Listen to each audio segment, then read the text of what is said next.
Hello everyone, welcome back to my channel, and in today's video we're going to be talking about some extra details that we know about from Cursed Sales, or coming to Cursed Sales, that Joe has spoken about in the developer update. So let's check them out.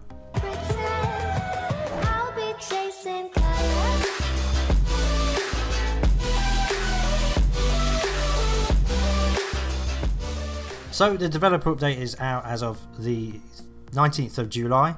And there's a few interesting parts that go here that Joe talks about, so in between me talking I will play the clips and then we'll talk about them afterwards. So yeah, the first one I'll play now.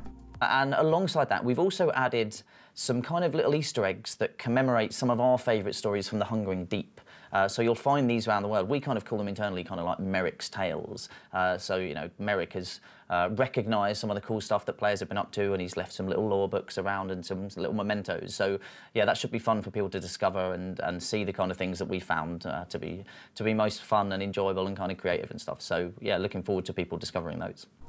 So there you go. He talks about how Merrick has now left lore books around, and there's also an Easter egg, they call it mementos or something. It's all to do with the Hungering Deep and the experiences that the community had, so he will reflect back as if it's a real world, which is pretty cool. All the things that we did as a community, he will now start mentioning in the game in these lore books, and there's also a secret thing to find. In the next clip I'm about to show you, he talks about the 3 weeks that the Cursed Sales is on for, so let's listen to the clip. The introduction of the airships into the world is going to be really special, and I think, like, you know, our campaign, it really runs for 3 weeks, and each week there's going to be a new goal for players to go and achieve. And we've built in replayability into the campaign as well, based on feedback around the Hungering Deep. People really wanted reasons to do it again, to play with others, to experience that cool kind of story and moment and battle again. And so we've put a bunch more replayability into it for each week too. So really looking forward to seeing how much people kind of get out of this and how many people engage with all 3 weeks. And yeah, it's going to be fun. So really looking forward to that. And again, me as a player, I'm going to be out there, I'm going to be playing with people. I'm as excited about it as everyone else, I think. So really counting down the days until July 31st. So as you hear in this part of the clip, he talks about the 3 weeks that the Cursed Sales is on, and each week is going to be broken down into a set of goals and challenges, I presume, and it will change each week, so it gives that replayability, and you're going to have to do week 1, week 2, week 3 if you want to get everything in it. So that's pretty cool. Let me know what you think about that in the comment section. I think that's good that they're making this more relevant. I think people will come back to the game, and I think there'll be more involvement, and it gives us something to do across the 3 weeks rather than blasting it out in the first week and having the 2 weeks to just do nothing, a bit like what happened in the Hungering Deep, because once everyone had done it once, there was no replayability, and it was done once, and then people weren't really willing to help everyone out as well for the latecomers. So that's a good thing that they've done. Let's play the next clip. A couple of little things. So one of those is that there's now a little tease to the upcoming Cursed Sales that you'll find in the game. So in this clip, it's a very small one, but he talks about there's now a teaser that's been put into the game. As soon as I find this, hopefully I will post a video about it. I've got a strange feeling it might have something to do with Wanda and Golden Sands. Just a little bit of a thing, because obviously the things that happened to her with her arm previous week, and last week's update she was back to normal, and then the Pirate Times came out and started speaking about it, and it was outside her shop, and it seems like it's all kind of linked together. But like I say, the servers at the time of recording wasn't on, so I haven't been able to go out there and find out yet. So here's the last clip I'm going to play in this video. Let's take a listen to this now. One thing we're very conscious of recently is that we've started introducing kind of issues into the build with some of our updates when we've been updating the game recently, and that's something that we really don't want to do. Obviously, every time we update the game, we want to be fixing stuff, we want to be adding new features, and we just want to be taking the game forward. Every time we get feedback that, hey, something's broken, like, obviously that really frustrates us too as the game creators, not just you, the players.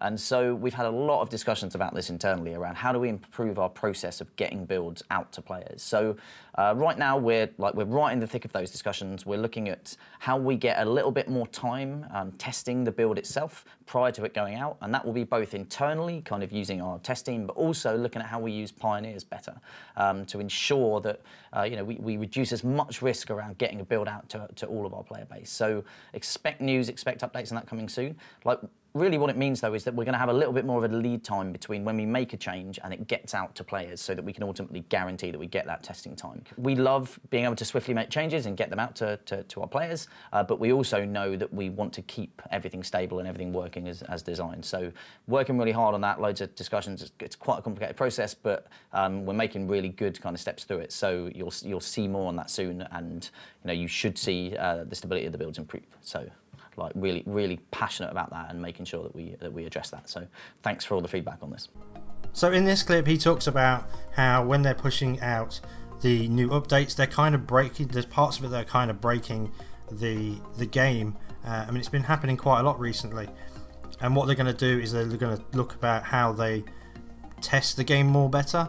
And if you didn't know, there is actually a program called the Pioneers, and it's a group of Sea of Thieves community players that get to play the early builds of the game and test them out for them and make sure that it's all fine for when it's full release. I actually am a Pioneer, if you didn't know. As you can see on the screen, I've just popped up my selection notification email. I can't tell you absolutely anything about it because there is an NDA that I have signed, so all you know and all I can say is what it is, which is the Sea of Thieves Pioneer select group of players who receive special previews of upcoming features and improvements to the game. That's it. It's all I can tell you about it, unfortunately, and you're not going to get a word out of me to do with it either because I don't want to break that NDA. But yeah, the Pioneers and obviously the people in-house as well, we're going to have the opportunity to test these builds a little bit more in the future and then make sure that these updates are not breaking the game and they're coming out to you pretty cool, so fine. So there's all the information we know so far. So we've got the Easter egg from the Merrick or the lore books to find. That's in this build right now, 1.17. We've also got the news about each week in the curse sales is going to be a goal and then a reward, I presume, so week by week by week, so that gives us a replayability. He also mentions about the teaser, so hopefully we'll be able to find that soon. The video will come as soon as I do, and obviously they're working on making sure that these crashes, working with the Pioneers and in-house to actually get these updates working perfectly from when they're first released, so there's less bugs and glitches and crashes, hopefully. So hopefully today's video has been helpful and informative. Let me know in the comments section if you're enjoying my content or any just general ramblings you want to say. And as always, if you're new to this channel, don't forget to like, comment, subscribe and share. Have a great rest of your voyages, guys, and take care.